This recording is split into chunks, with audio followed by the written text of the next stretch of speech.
नमस्कार। देखो मैंने 6 दिन पहले इस खेत की कटिंग कर दी थी और देखो किसान भाइयों, अब जब मैं ट्रेंचिंग करवा रहा हूँ, देखो देखो किसान भाइयों, स्प्रे करवा रहा हूँ इस पर। वो जोन से ये झुंड कटरे है उन पर स्प्रे करवा रहा हूँ और किस किस दवाई की स्प्रे करवा रहा है ये दिखाता हूँ मैं आपको। और अच्छी तरह से भेरे हम इसको बिल्कुल अच्छी तरह से नुआरे। देखो किसान भाइयों, जैसे हमारे झुंड है ये आरएमडी के द्वारा कटिंग कर दी थी मैंने। और देखो किसान भाइयों, मैं कुछ दिखाना चाहता हूँ आपको, क्योंकि अभी तक कोई ऐसी बात नहीं आई। 1 2 और ये 3 और देखो ये रहा एक छोटा सा 4, ऐसे अब जब निकलने शुरू हो गए हैं और मैं स्प्रे मशीन के द्वारा करवा रहा हूँ। देखो किसान भाइयों, थोड़ा सा ये जो प्रोसीजर है ये समझ लो आप। देखो हम कितनी अच्छी तरह से नुआ रहे हैं ऐसे। और सुबह के टाइम स्प्रे ना करें इसकी दवाई की, सिरा सागी और एक और दवाई है उसके साथ। ये देखो आप जो है ना इस टाइम पर करो, शाम के टाइम। ये देखो किसान भाइयों कितनी अच्छी स्प्रे हो रही। देखो देखो किसान भाइयों, छोटे छोटे पौधे निकलने लग रहे हैं और कम से कम 20 दिन तक मैं इसमें पानी नहीं देने का बिल्कुल भी।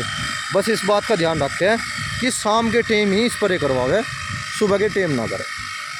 ये देखो किसान भाइयों, सारे खूड़ वो बेचता हुआ चल रहा।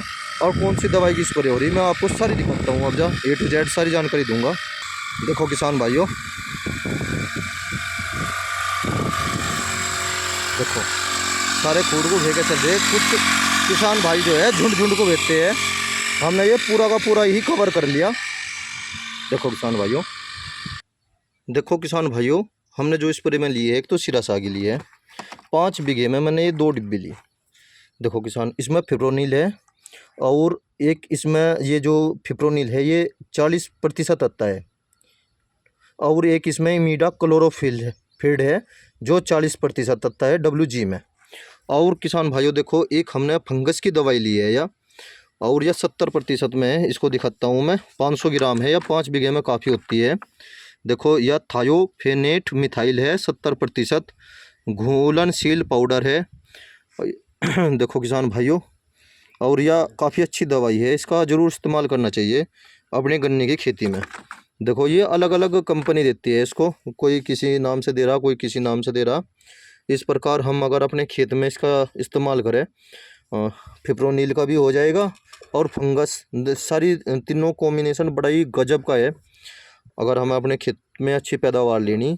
और किसान भाइयों, जैसे हम कटिंग कर देते हैं और कटिंग करने के बाद कम से भी कम 20 दिन का इंतज़ार करो, क्योंकि झुंडियों में इतनी नरमाई होती है कि उसे पानी की आवश्यकता नहीं होती। इसीलिए किसान भाइयों एकदम पानी देने की जल्दी ना करें बिल्कुल भी। और हम इंजन की मशीन है, इसका थोड़े से इसके बारे में बता दूं मैं। देखो अगर हम ऊपर स्प्रे करते हैं जब, तो हम इसका प्रेशर बता देते हैं, यहाँ से प्रेशर बढ़ता है इसका। देखो किसान भाइयों यहाँ से, और अब जब हमने फ़िलहाल डाउन कर रखा क्योंकि हमें ज़्यादा पानी नहीं बगाना। इसीलिए आपने देखा भी होगा मशीन के द्वारा, जब मशीन चल रही थी उस टाइम पर पानी जो है बिल्कुल वाजिब जा रहा था। अगर हम इसे ज़्यादा खोल देंगे तो पानी ज़्यादा भगाओगी मशीन। यह छोटी सी जानकारी देनी थी मुझे अपने किसान भाइयों को। जय किसान।